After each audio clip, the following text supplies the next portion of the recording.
So I'm going to start with my right side of the hub.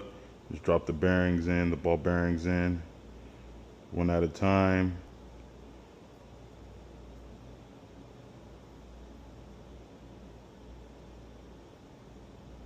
Yeah, make sure to get enough grease in there so it sticks inside the hub. We can clean off the excess later.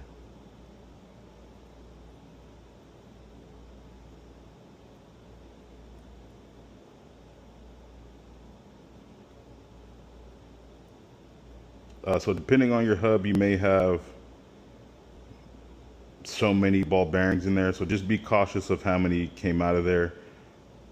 Using a magnet does help and does go a very long way when you are taking or dealing with ball bearings and stuff like that.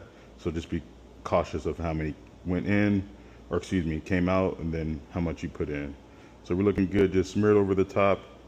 And what I mean by not dropping, we can do that and it shouldn't drop out.